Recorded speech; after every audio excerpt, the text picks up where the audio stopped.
کر کے حسین تھے یا داڑھی رکھ کر حسین تھے؟ سوچئے، اللہ کے نبی اگر کائنات میں سب سے زیادہ خوبصورت تھے، آپ سے پیارا نہ کوئی پیدا ہوا، نہ ہوگا، نہ ہو سکتا ہے۔ خلقت مبرئا من كل عیب كأنك قد خلقت كما تشاء۔ اگر اللہ کے نبی سے حسین کوئی نہیں تو فیصلہ اپنی عقل سے کیجئے۔ اللہ کے نبی حسین تھے، سینہ مبارک داڑھی سے بھرا ہوا تھا، یہ شیب تھی۔ اگر اللہ کے نبی داڑھی رکھ کر حسین تھے تو اس کا معنی یہ ہوا کہ حسن داڑھی کے رکھنے میں ہے، شیو کرنے میں نہیں ہے۔ کیا رسول اللہ صلی اللہ علیہ وسلم کی داڑھی تھی؟ سوال پیدا ہوتا ہے۔ صحیح بخاری میں حضرت انس سے روایت ہے کہ رسول اللہ صلی اللہ علیہ وسلم کی داڑھی اور سر کے بالوں میں 20 سے زیادہ سفید نہیں تھے۔ کیا حدیث سے ثابت ہوا کہ رسول اللہ صلی اللہ علیہ وسلم کی اپنی داڑھی مبارک تھی؟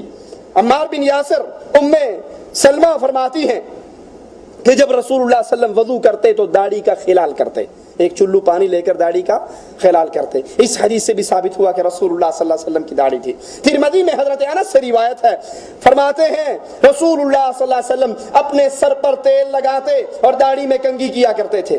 حضرت علی فرماتے ہیں مجھے رسول اللہ صلی اللہ علیہ وسلم نے یمن بھیجا۔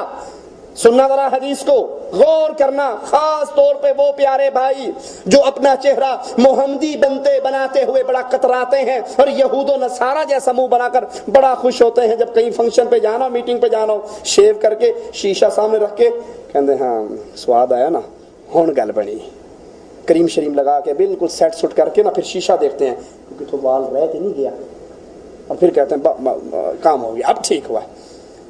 ٹھیک ہے، اللہ کے نبی کے صحابی کا ذرا فرمان سنیے۔ علی فرماتے ہیں میں یمن میں گیا، اللہ کے نبی نے بھیجا، ایک دن میں لوگوں کو نصیحت کر رہا تھا، ایک یہودی ہاتھ میں اپنی کتاب لے کر آیا اور کہنے لگا ابو القاسم محمد رسول اللہ صلی اللہ علیہ وسلم کا حلیہ بیان کرو۔ میں نے، علی کہتے ہیں، میں نے اللہ کے نبی صلی اللہ علیہ وسلم کا حلیہ بیان کرنا شروع کیا کہ رسول اللہ نہ تو پست قد کے تھے، چھوٹے قد کے تھے، اور نہ ہی بہت لمبے قد کے تھے، بلکہ آپ کا قد درمیانہ تھا۔ جب حضرت علی خاموش ہوئے تو یہودی بولا، جب حضرت علی خاموش ہوئے تو یہودی بولا اور کہنے لگا آپ کی آنکھوں میں